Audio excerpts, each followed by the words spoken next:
Dans ce dernier exercice sur le code conditionnel, Playgrounds nous donne déjà ici cette solution. C'est-à-dire qu'on va parcourir la ligne droite, for 1 jusqu'à 5. On va parcourir cette ligne droite ici. Et il nous dit, voilà, if it's on gem, solve right side. Solve right side, c'est une fonction qu'on va créer. Else if it's on close switch, solve left side. Alors pourquoi ? Parce que si on observe, on voit qu'on a deux situations identiques ici, là. Quand on est sur un gem, le personnage doit tourner à droite, effectuer ce L pour aller chercher le gem ici. Et là, c'est la même chose. On est sur un gem, on doit partir à droite et aller chercher sur le L le gem qui est ici. Donc là, c'est la fonction solve right side qui sera appelée 2 fois. Et de l'autre côté, on a aussi quelque chose de répétitif, c'est-à-dire que quand on est sur un interrupteur fermé, on doit tourner à gauche pour aller chercher un gem. Ici, sur un interrupteur fermé, on doit tourner à gauche pour aller chercher un gem. C'est pour ça que Playgrounds, ici, nous propose de créer la fonction solve right side et la fonction solve left side. Alors, on va peut-être commencer par créer ces fonctions, puisque normalement les fonctions doivent être définies avant les pas de programme. Donc, fonction solve left side. Je commence par la left side parce qu'elle est plus courte que la right side. Donc la left side, elle va être déclenchée quand on se trouve sur un interrupteur fermé.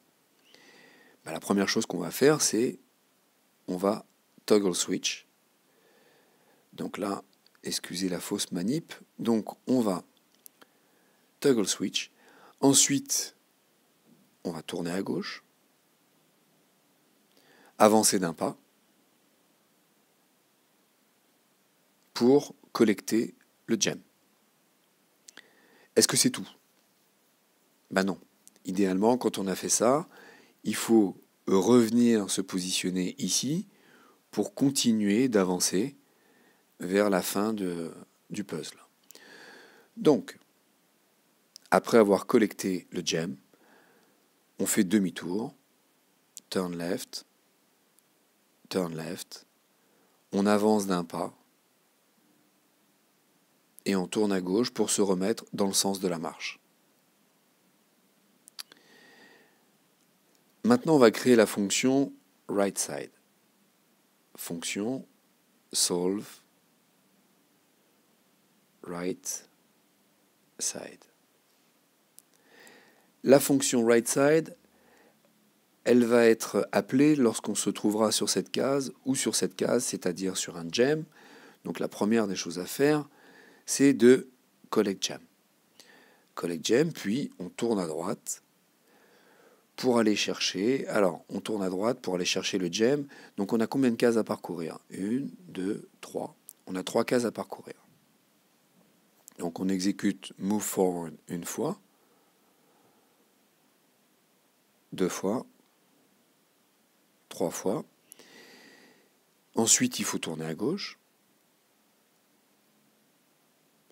avancer encore une fois, récupérer le gem, et comme précédemment, il va falloir faire demi-tour et revenir sur la case de départ. Donc, turn left 2 fois, on avance. Là maintenant, on se trouve sur cette case-là, ou l'équivalente là-bas derrière ici.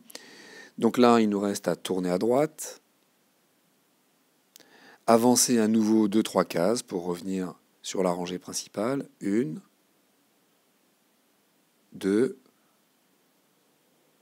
3 cases. On se trouve donc maintenant de nouveau sur le chemin. Et pour se positionner dans le sens de la marche, il nous reste à tourner à droite encore une fois. Bon, ces fonctions sont un peu longues.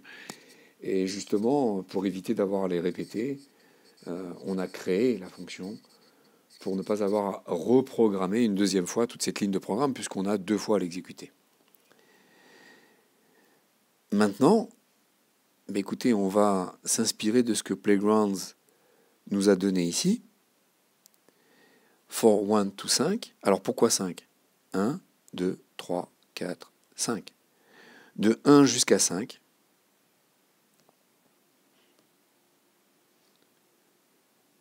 De 1 jusqu'à 5, on avance. Move forward. Et là, on effectue le test de savoir, bon, si on est sur un gem, qu'est-ce qu'on fait ? On ne va pas collecte le gem, puisque ça, c'est déjà inclus dans la fonction. On va justement appeler cette fonction solve right side. On clique sur if pour appeler instruction else if. Donc là, on agrémente en quelque sorte la fonction if d'un else if. Donc if it's on gem, solve right side. Else if, sinon, si c'est sur un close switch, on appelle la fonction solve left side. Est-ce que ce sera tout ? Écoutez, oui, puisque la seule case ici qui est ni le gem, ni le switch, gem, switch, c'est un interrupteur qui est déjà ouvert, donc on n'a aucune action à mener. Il nous reste à tester ce programme.